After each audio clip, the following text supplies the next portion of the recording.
السلام علیکم ورحمۃ اللہ وبرکاتہ۔ 27 پارے کی پہلی ٹاپک ہے دنیا میں انسان کو پیدا کرنے کا مقصد کیا ہے، اور اللہ تعالیٰ اس کا جواب دیے لیعبدون، ہم اپنی عبادت کے لیے انسان کو پیدا کرے۔ اب جب اللہ تعالیٰ عبادت کے لیے پیدا کرے اور ہمارا جو عبادت کا ڈیفینیشن ہے وہ نماز ہے، نماز، روزہ، حج، زکوٰۃ، عبادت بولتے ہی پہلے ہمارے کو یہی چیز ذہن میں آتی، تو پھر سوال یہ ہے کہ ہم ان کے علاوہ دوسرا کام کیوں کر رہے ہیں اگر صرف یہی کام کے لیے پیدا ہوئے تو؟ اور اس کا جواب چھپا ہوا ہے عبادت کے میننگ میں۔ ہم اصل میں ورڈز کے میننگ کو صحیح نہیں سمجھے۔ عبادت کا مطلب نماز، روزہ، حج، زکوٰۃ نہیں ہے، صرف عبادت آتا لفظ عبد سے، جس کا مطلب ہے غلام، اور عبادت کا مطلب ہے غلامی۔ اللہ تعالیٰ کی غلامی کرنا پوری زندگی میں، ہر ڈپارٹمنٹ میں، صبح اور شام، سال کے 365 دن، یہ ہے عبادت۔ اب یہ ڈیفینیشن سے نکاح بھی عبادت ہے، کیونکہ نکاح اللہ کا حکم ہے یا مالک کا حکم ہے۔ تو اگر میں مالک کا حکم مانتے ہوئے نکاح کر رہا ہوں تو میں کیا کر رہا ہوں؟ غلامی کر رہا ہوں، مالک کی عبادت کر رہا ہوں۔ سیاست بھی عبادت ہے، کیونکہ اللہ تعالیٰ کا حکم ہے کہ زمین پہ نیکیوں کا حکم دو، برائیوں سے روکو، اور اللہ کی زمین پہ اللہ کا حکم قائم کرو، جس کے لیے ہمارے کو حکومت حاصل کرنے کی ضرورت ہے اور حکومت چلانے کی ضرورت ہے۔ تو اگر میں اللہ کا حکم مانتے ہوئے زمین پہ سیاست کر رہا ہوں، یعنی پولیٹکس میں انوالو ہو رہا ہوں اور اللہ کے حکم سے یہ دنیا کو رن کرنے کی کوشش کر رہا ہوں، تو میں عبادت کر رہا ہوں۔ ٹریولنگ بھی عبادت ہے، کیونکہ اللہ تعالیٰ کا حکم ہے زمین پہ چل پھر کے دیکھو، پہلا حکم، تاکہ وہاں سے عبرت حاصل کر سکو۔ الگ الگ لوگ جن کو ہم تباہ کر دیا ہماری نافرمانیوں کی وجہ سے، اس سے عبرت حاصل کرو۔ دوسرا حکم ٹریولنگ کو لے کے زمین پہ پھیل جاؤ، اللہ کا فضل تلاش کرو۔ تو اگر میں بزنس کے لیے بھی ٹریول کر رہا ہوں تو بھی یہ عبادت ہے، کیونکہ میں اللہ کی بات سن کے اللہ کا حکم مان رہا ہوں۔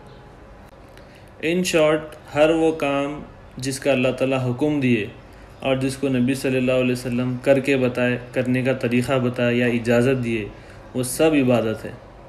کیونکہ ایک غلام کا کام ہے مالک جو بلا وہ سننا، اور مالک صرف نماز پڑھو نہیں بولا، مالک یہ بھی بولا کہ بزنس کرو، نکاح کرو، سیاست بھی کرو، ماں باپ کے ساتھ اچھا رہو، پوری دنیا میں حق اور انصاف کی لڑائی لڑو، یہ سب عبادت ہے۔ سیکنڈ ٹاپک پہ آگے بڑھنے سے پہلے ایک سوال ہے کہ کیا آپ کو ایسی بک پرنٹ ہوتے ہوئے دیکھے دنیا میں جو صرف پڑھنے کے لیے پرنٹ ہوتی، جس کو سمجھا نہیں جا سکتا؟ ایک ایسی لینگویج جس کو بہت سارے لوگ سیکھ لیے پڑھنا کیسا ہے، اور وہ بک پرنٹ ہوتے جا رہی اور بس لوگ پڑھتے جا رہے ہیں بنا سمجھے۔ کوئی ایسی بک ہے تو آپ کمنٹ کر کے بتائیے۔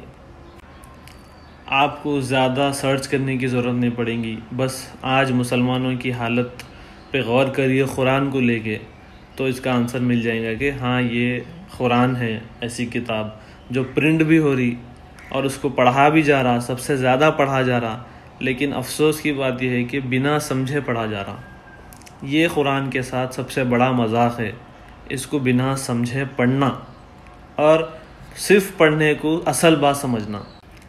ایسا کیوں ہو رہا جب مسلمان قرآن کی اتنی عزت اور احترام کرتے کہ اپنے گھر میں اونچے مقام پہ قرآن کو رکھتے، ایک اچھے کپڑے میں بند کے رکھتے اور قرآن کا احترام کرتے، قرآن پہ ایمان لائے، تو پھر ایسا کیوں ہے کہ بنا سمجھے قرآن کو پڑھ رہے ہیں؟ تو اس کے پیچھے ایک چھوٹی سی سوچ ہے، ایک غلط سوچ ہے۔ وہ یہ ہے کہ قرآن بہت بڑی کتاب ہے، اس کو عام انسان سمجھ نہیں سکتا۔ اس کا جواب اللہ تعالیٰ دے رہے ہیں کہ ہم قرآن کو سمجھنے کے لیے آسان بنائیں۔ جب اللہ تعالیٰ بول دیے کہ میں یہ جو کتاب نازل کر رہا ہوں میں آسان بنایا اپنے بندوں کے لیے، تو آپ بولیے اللہ تعالیٰ کی بات سچی ہے یا انسانوں کی، جو مسلمانوں کو دور رکھ رہے قرآن سے، اور یہ بات بول رہے کہ ایک عالم کی ضرورت ہے، عالم بننا پڑتا، 14 قسم کا الگ الگ علم حاصل کرنا پڑتا۔ تو ایسی سب باتیں سیکنڈری ہے۔ جب ایک انسان اچھی نیت کے ساتھ، ہدایت کی نیت کے ساتھ قرآن پڑھیں گا تو اس کو سمجھ میں آئیں گی، اور جہاں سمجھ میں نہیں آئیں گا تو ظاہر بات ہے ایک انسان کی جو ہدایت کی تڑپ ہے اس کو پورا کرنے کے لیے علم والوں سے پوچھیں گا، یہ تو ایک نیچرل پروسیس ہے، لیکن اس سے پہلے ہی لوگوں کو روک دیا گیا۔ یہ بات اللہ تعالیٰ 4 مرتبہ ریپیٹ کرے کہ ہم قرآن کو آسان بنائیں اور سوال کرے ساتھ میں، ہے کوئی نصیحت حاصل کرنے کے لیے تیار؟ اللہ کے اس سوال کا جواب ہم کیسا دے رہے ہیں پریکٹیکلی، یہ ہم کو غور کرنا ہے۔ جب اللہ بول دیا آسان ہے، تو کیا ہم آج سے قرآن کو کھول کے سمجھ کے پڑھنا شروع کریں گے، جو کہ ہر لینگویج میں موجود ہے آج، یا نہیں ہم ابھی بھی وہی اپنے پرانے خیال میں رہیں گے کہ نہیں اس کو نہیں سمجھ سکتے؟ یہ ہم کو ڈیسائیڈ کرنا ہے۔ اور 27 پارے میں اللہ تعالیٰ ایک اور بات بولے سورہ رحمان کی شروع کی جو دو آیتیں ہیں، الرحمن علم القرآن، رحمان ہے جو قرآن سکھایا۔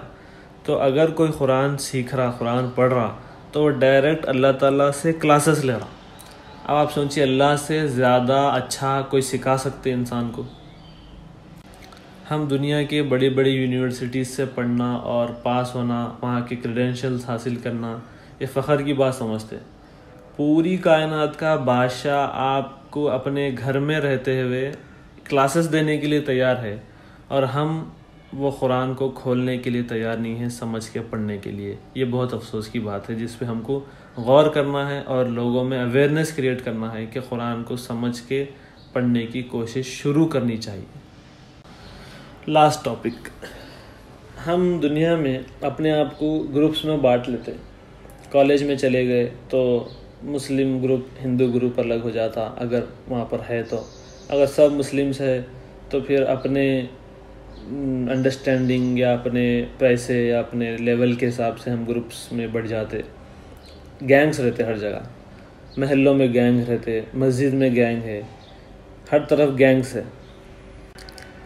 لیکن یہ سب گروپس جو ہے وہ قیامت کے دن ڈسمس ہو جائیں گے، ڈیزالو ہو جائیں گے، اور قیامت کے دن صرف 3 گروپس رہیں گے۔ یہاں پر رک کے ایک بات غور کرنا ہے کہ ہمارا دنیا میں جو عمل ہے، چھوٹا ہو یا بڑا عمل، اس کو ہم آخرت کے پیرامیٹر پہ جج کر کے دیکھنا۔ ایک چھوٹی مثال اس گروپس سے لے لیں گے کہ دنیا میں ہم بہت سارے گروپس میں ڈیوائڈ کر لیتے اپنے آپ کو، پیسے کے بیسس پہ، اپنے مزاج اور انڈرسٹینڈ کی بیسس پہ، اور اس طرح اور بھی دوسرے ریزنز ہوتے کہ ہم اپنے آپ کو بانٹ لیتے۔ قیامت کو نظر میں رکھ کے اگر ہم اپنے آپ کو بانٹنے کی کوشش کریں تو ہم کون سے گروپ میں رہیں گے، کتنے گروپس ہیں قیامت کے دن، وہ اللہ تعالیٰ 27 پارے میں ہم کو بتائے۔ قیامت کے دن صرف 3 گروپس رہیں گے، سابقون یعنی جو آگے رہیں گے، سب سے پہلے رہیں گے، جو سب سے زیادہ نیک لوگ رہیں گے۔ اس کے بعد میمنہ جو رائٹ سائڈ کے گروپ رہیں گا، وہ نیک لوگ رہیں گے لیکن سابقون سے تھوڑا کم رہیں گے۔ اور تیسرا گروپ ہے مشأمہ جو لیفٹ سائڈ رہیں گا، جو گناہوں کا اور برے لوگوں کا گروپ رہیں گا۔ اور ایسا نہیں ہے کہ یہ گروپس اللہ تعالیٰ قیامت کے دن ٹھہرا کے بانٹیں گے، خود بخود نیچرلی جو لوگ زیادہ نیک رہیں گے وہ سابقون میں شامل ہو جائیں گے، جو تھوڑے کم نیک رہیں گے وہ میمنہ میں رہیں گے، اور جو برے رہیں گے وہ مشأمہ میں نیچرلی چلے جائیں گے۔ یہ کیسا ہوگا؟ یہ دنیا کے ایکشنز پہ ڈیپینڈ کرتا کہ ہم یہاں پر سابقون والے عمل کر رہے ہیں، میمنہ والے عمل کر رہے ہیں، یا مشأمہ والے عمل کر رہے ہیں۔